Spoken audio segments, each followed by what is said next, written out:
Hello and welcome to the Writing Momentum podcast. My name is Gena Maselli and this is my husband, Christopher Maselli. Hey, welcome to the And podcast. Glad to be here today. yeah, we're so excited to be here. We are going to be talking about social media for the over 50 crowd. Yes, But before we get to social media for the over 50, and we've got some really good statistics and insights that we've got about that, we got a gift this week. that's right. We always ask people, we say, hey, if you like this podcast, rate, review, subscribe, share it with someone else, because we know that's how people find out about it. Many of you have given us 5 stars, and we're so appreciative of that. But this week, we got a really nice review that we just wanted to share and give a shout out. This is to David Corbley. He's the one who left the review. Great guy.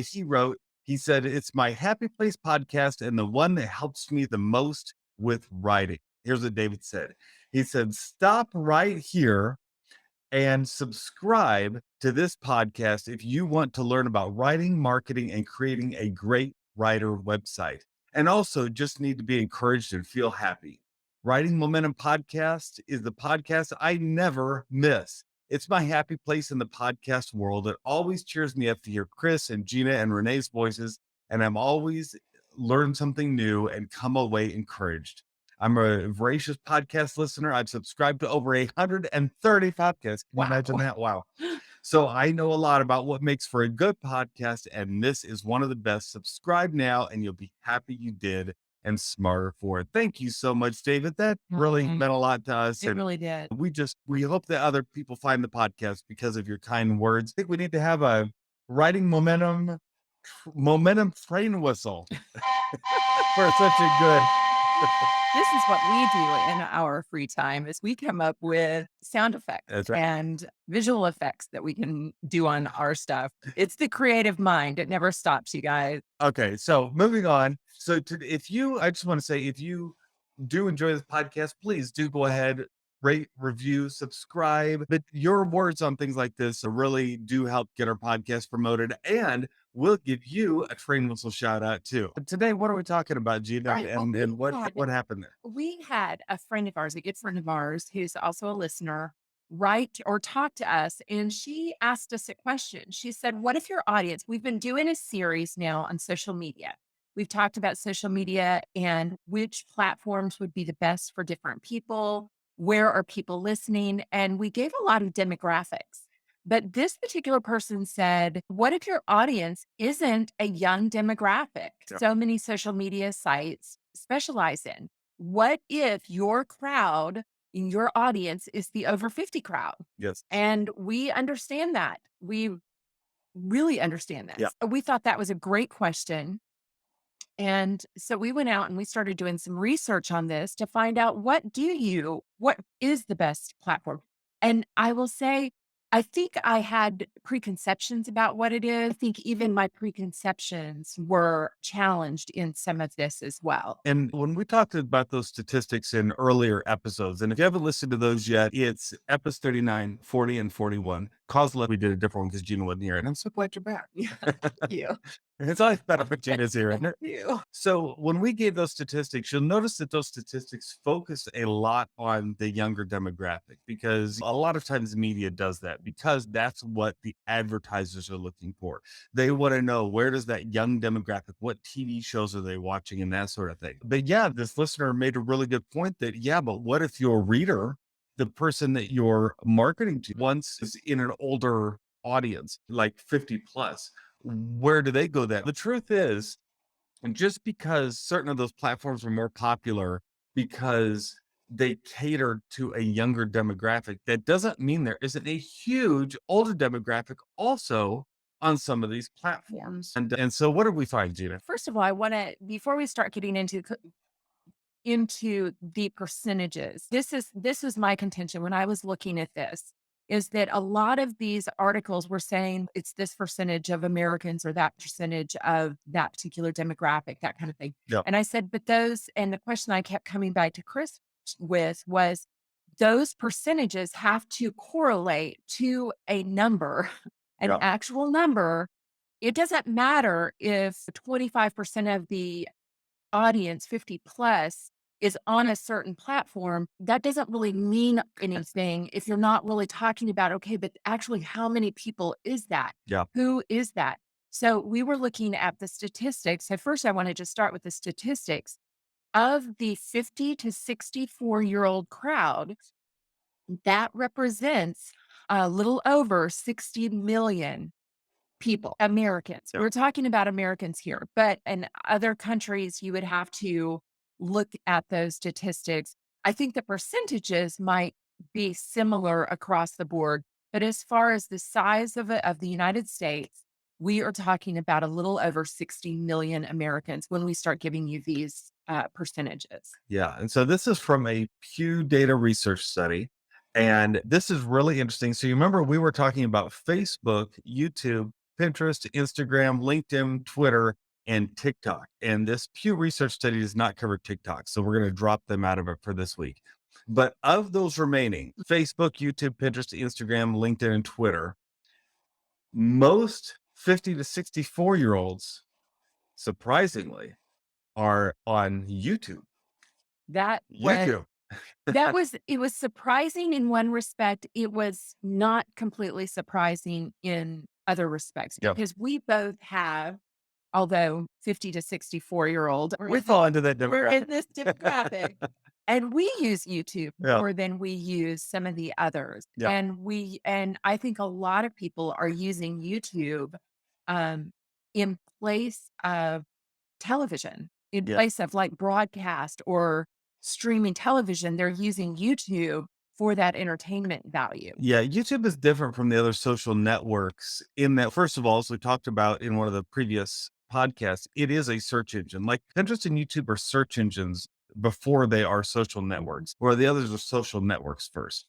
But as search engines, YouTube is the only one, or social media sites are the only one of all of these that is easily accessible on television sets, right? So if you're sitting in your living room, we do this all the time. We have YouTube as one of the apps that we pull up on our big screen television to watch videos on each day. And a lot of people do that. And especially when it comes to looking at 50 to 64-year-olds, many of them use YouTube on their television, but also on their mobile because it's entertainment, it's easy to access. And so it's 68% of 50 to 64-year-olds. And then of 65 plus, it's 40%.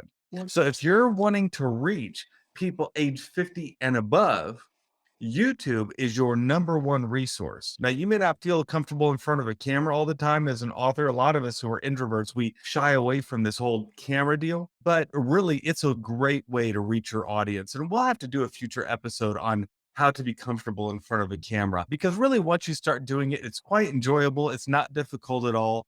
And it really widens your outreach. Absolutely. And it puts a face to your message, and it puts a face to your brand. So I think that is important too, because sometimes when you're using some of these other social media sites sometimes your brand or your face can get lost a little bit Yeah. just with the different posts. And the other thing about YouTube, and this is what we said before with YouTube and Pinterest, is that the longevity and the return on your time Mm. is huge because they are search engines. When you put a video out or you put an idea post on Pinterest, it stays, or a static pin on Pinterest, it lasts for a really long time. It doesn't go away. Yeah. So it can live for a very long time versus the post on Facebook or on Instagram that people are just scrolling and they're running right by it. So, as an example, if we go and look at our statistics on our YouTube channel that has these podcasts on it, as well as other videos,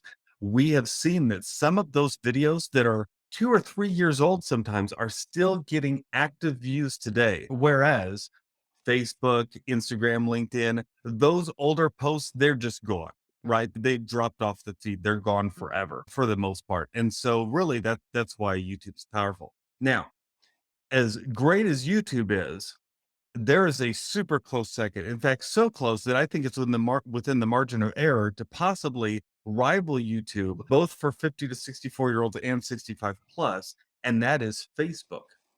YouTube is 68% of older adults. Facebook is 65. Mhm. YouTube is 40% of 65 plus. Facebook is 41%. Mm. So both of these, Facebook and YouTube, are your key websites that you want to be using to get free promotion, to be promoting your books, to be connecting with your audience. Because remember, marketing is about relationships. You've heard me say that many times. And these are the sites that you want to use. Well, and I thought it was interesting when you were talking about this, when we were looking this up, we were researching it, we were putting together this podcast. Chris, you mentioned that the way people use these sites, though, are a little bit different. Yes. Can you talk a little bit about that? How is this older generation using these sites versus maybe even the younger generation? Yeah, so it's interesting to look at, especially the social media sites. On places like Facebook, it is not as much about the hype and the viral posts and that sort of thing. It's more about probably truly what Facebook was created for, and that is sharing pictures of loved ones. It's about sharing things that have happened in your life. So if you're wanting to reach this older audience on Facebook, you don't want to have a bunch of marketing focused ads, right? If it feels too marketing-ish, they're really not interested. You've got to write your posts and your ads in such a way that it feels very natural, that is very much like you're just their friend. And I think that connects a lot more. I think also you could work on the shares, but understanding the shares aren't just, I'm throwing this out there because whatever. But, and we have seen this ourselves. These people, if they are your fan, they really will promote you. It's a very loyal audience. Mm. They get behind what you're doing. Speaking as a writer, Yes. if you are looking for somebody you want support for your book, for your message, if you can find this audience and they are your fans, they will really take the time to share it with their friends and let you know. So there's that social component here. It is even more so than maybe some of the others that are more about following influencers or being entertained or whatever. These people, I think this audience is really looking for connection. Yes, yes. So we won't dwell on the other sites a whole lot because there is this sharp drop between Facebook and YouTube to all the other four. The other four, Pinterest, Instagram, LinkedIn, and Twitter. Pinterest is the highest, then LinkedIn, then Instagram, then Twitter. But Pinterest clocks in the highest at 26% versus the 65% on Facebook. So really, if your audience is 50 plus, it is Facebook and YouTube pretty much, and that's it, right? You can dabble into these other networks, and I'm sure there are, as we said before, there are niches in all of these networks, Yes. but you're really gonna find your audience on Facebook Well, and and YouTube. I think you do have to question if you are going into on one of these social media, because you may be somebody who is 50 plus, or maybe you're someone who is reaching that audience and you love LinkedIn Yeah. or you love Instagram. Don't let the fact that only 20% or 21 or 24%, don't let that throw you, because maybe because of those numbers, there are fewer people speaking to that Mhm. audience. There's less competition. Yeah. So maybe if that's your happy place, to quote David Corbley, if that's your happy place, go for it. Be a big fish in a small pond if you need to be. It's worth the test, right? It's Try definitely it out. worth the test. Don't be afraid to pivot if you need Mhm. to. And that's part of what this business is about, is Yeah. learning to market in a way and find your audience. So be willing to pivot. But maybe if you're on Facebook and you're doing a successful, what you're seeing some growth on Facebook and you're ready to expand to Mhm. one of those, maybe you want to expand to Pinterest, or maybe you want to expand. Although if you're on Facebook, does Facebook automatically post to Instagrams? It doesn't. No, only the stories are shared Only the story. between the Okay. two. So everything else is still separate audiences. Of Yeah, if you're course. like me, I like posting to multiple places at once. I still like to focus on the ones that are my key demographic, but I'll post to all the channels because it's so easy today with the scheduler. And as you've heard us talk about before, One of our favorite schedulers is SocialBee. You could find that at writing.fyi/socialbee. And there's a coupon code that's on that page for you that'll get you that for even lower cost. For less than it's 50 cents a day, you can post on all of the channels every time you make a social media post. And that's a real It powerful thing. really is. I was actually, I was about to interrupt you and say, but don't forget about Social Bee because it makes it so easy. It certainly does. Speaking of deals, we know that what's coming up, Gina. Black Friday. Black You Friday. guys, if I could, I don't think I can totally communicate the excitement that goes on in our house over Black Friday. Yeah. I get so excited about Thanksgiving because I love to cook. I love to be around family. I love to get people together, all of that. But Chris is just give me the pumpkin pie and move out of my way because there are deals on the There are horizon. deals to be had. So here's the thing. I've become known as the deal guy, right? Because I find some really good deals. For instance, a lot of people pay for their monthly email service for mass email marketing. Years ago, I got a deal. I paid something like $100 for a lifetime subscription to a very popular email service. There are deals like that are out there. Last year, we found Microsoft Word for half price plus a $50 gift card.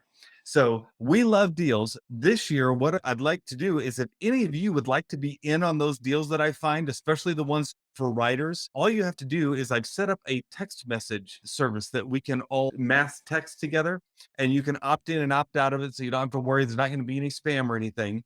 What you have to do is to get in it, go to your phone and text deals, DEALS, deals to 74121.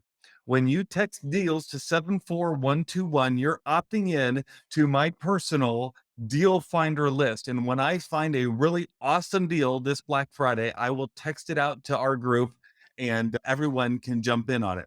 We like doing it by text because, first of all, it's very fast and easy. Also, a lot of these deals don't last for very long. Many of them have a limited number of items on them. And so, if you want to get in on it, right away. You want to be able to have that text that you get immediately. You can jump up, go to your computer, grab the deal. And I can't understate how great some of these deals are. Some of the deals that we find, like I said, they can save you literally hundreds and hundreds of dollars over the years. Many of the lifetime deals that I've gotten on apps and software that have helped us with our writing business have been during Black Friday. Yeah, it is rare that a year goes by. I don't know that any year goes by when you don't come up with it. I would say at least 3 really Yeah. good deals. Yeah. But there are times when Chris, I'm up getting ready for Thanksgiving because Black Friday now actually starts before Yeah, it starts Thanksgiving. usually early. And he'll come up and as I'm cooking in the kitchen, he's coming up and say, "You'll never believe what I just got. Yeah. You'll never believe what I just found." So I'm not even kidding when I say this has been something that Chris has done for probably the last 20 years. Yeah. And he has shared it with just our close friends. We're part of a mastermind group.